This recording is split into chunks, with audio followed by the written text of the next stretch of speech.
ঝাঁজ শুধু চোখে নয়, লেগেছে পকেটেও। মাত্র ২-৩ দিনের ব্যবধানে পেঁয়াজের দাম প্রতি কেজি ২০ থেকে ৩০ টাকা বেড়ে এখন ৭০ থেকে ৮০ টাকা। হঠাৎ মূল্যবৃদ্ধিতে বাজারে আসা সাধারণ ক্রেতারা ক্ষোভে ফেটে পড়ছেন।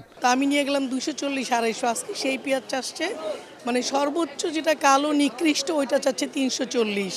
এলাকায় তো হাইব্রিডগুলো ৮০ টাকা ৮৫ টাকা করে চাচ্ছে কেজি। তো এই জন্য কারওয়ান বাজারে এসেছি। কারওয়ান বাজার থেকে যদি কিছুটা কম পাওয়া যায়, কিন্তু আসলে এখানেও খুব একটা কম না। বাড়ার কারণ হইতেছে আপনার গৃহস্থের পেঁয়াজ বেচা অলরেডি শেষ, যারা রাখছে তারা পাইকার, আর পাইকাররা কম দামে পেঁয়াজ বেচায় আগ্রহী না। পেঁয়াজ আপনার আগে দিয়ে গেল কি 4 গাড়ি 5 গাড়ি, তো এই জায়গার মধ্যে আইতেছে মাত্র 2 গাড়ি 1 গাড়ি। এই বছর কোনো দেশের পেঁয়াজ আহে না, অন্তরে বাংলাদেশে ঢোকে নাই। তো পেঁয়াজ 70 থেকে 80 থেকে এত বেশি দাম হয় নাই। যদি কোনো দেশের থেকে যদি পেঁয়াজ না আসে 2-1 মাসের ভিতরে, তো 100 টাকার উপরে দেবো। সবজির দামে যেন গরম হাওয়া। প্রতি কেজি বেগুন বিক্রি হচ্ছে ৯০ থেকে ১০০ টাকা, দেশি শসা ৯০ আর হাইব্রিড ৭০ টাকা। টমেটো সেঞ্চুরি পেরিয়ে ১৫০ টাকা আর কাঁচা মরিচের কেজি ছুঁয়েছে ২০০ টাকার কাছাকাছি। এছাড়া পটল, করলা, ঢেঁড়স, লাউ সহ অন্যান্য সবজি মিলছে ৪০ থেকে ৭০ টাকায়। এমন দাম নিয়ে অসন্তুষ্ট ক্রেতারা। কাঁচা মরিচ যেটা আমি ৪০ টাকা করে কিনে রাখছি, সেটা এখন ১৬০ টাকা কারণ বাজারে, আর বাইরে যে কোনো জায়গা থেকে কিনতে গেলে ২০০, ২৫০, ৩০০ টাকা। টমেটো গত মাসে নিছি ১০০ টাকা, ৮০ টাকা। এই মাসে তো ২০০ টাকাও কেউ বেছে, কেউ ১৮০ টাকাও বেছে।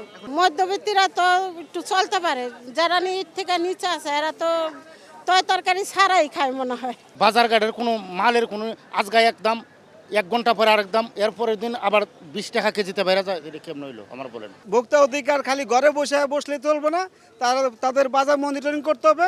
পাশাপাশি যা সমস্ত তরকারি আছে এগুলা নিয়ন্ত্রণে আনতে হবে। অল্প খরচে আমিষের চাহিদা মেটানোর উৎস ডিম, সেখানেও দামের উত্তাপ।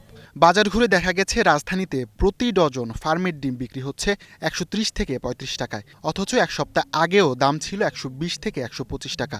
অর্থাৎ কয়েকদিনের ব্যবধানেই বেড়েছে ১০ টাকার মতো। এদিকে ব্রয়লার মুরগি বিক্রি হচ্ছে ১৬০ টাকা কেজি, আর প্রকারভেদে সোনালী মুরগি ২৭০ থেকে ৩২০ টাকা। গত সপ্তাহ হলো ৩০০ ছিল, এখন হলো ৩৩০, ৩২০ এইভাবে নিচ্ছে। ডিমের দাম বাড়তি, ডজনে আমার 10 টাকা করে বাড়তি লাগতেছে। তো আমি চাকুরিজীবী, তো আমার একটা ফিক্সড টাকা থাকে, ওটার মধ্যে আমাকে চলতে হয়। বাড়তি টাকাগুলো দিতে গেলে আসলে আমার খুব কষ্ট হয় এই আর কি। আপনার 1 সপ্তাহ অথবা 10 দিন আগে ছিল 120 টাকা ডজন, 115 টাকা ডজন লাল ডিম, আর আজকে হইলো 130 টাকা ডজন। সাদাটা ওই সময় ছিল 100 টাকা ডজন, এখন হইলো 120 টাকা ডজন। হাঁস ছিল আপনি 180 টাকা ডজন, হাঁস হইলো আপনি 220 টাকা ডজন। এখন আমরা তো আসলে ওটা করতে পারি না, ডিফাইন করতে পারি না অ্যাকচুয়ালি কোনটা অরিজিনাল কোনটা হাইব্রিড। নিতে হয়, খাচ্ছি। মুরগি ৩৩০, ৩৫০ করে কিনতাম, আজকে ৩০০ টাকা।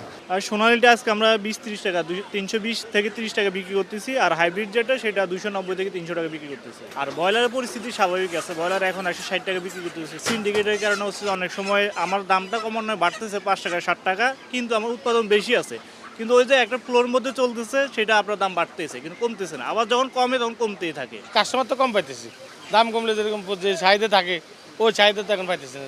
এখন যাদের 10টা লাগবে তারা নিতেছে 5টা। আমাদের সমস্যা একটাই, আমরা হোটেল সাপ্লাই দিই, আমাদের লস হয়। দাম বাড়লে আমাদের লস, আর দাম কমলে আমাদের লাভ বেশি।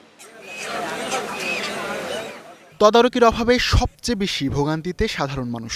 দামের ওঠানামা বাজারে স্বাভাবিক হলেও বাড়তি খরচের চাপ সাধারণ মানুষের জন্য রীতিমতো দুঃস্বপ্ন। তাদের দাবি, কড়া নজরদারি ও সঠিক নীতিমালায় বাজার নিয়ন্ত্রণে সরকারকে কার্যকর ভূমিকা রাখা উচিত। হাসিবুল শান্ত, স্টার নিউজ, ঢাকা।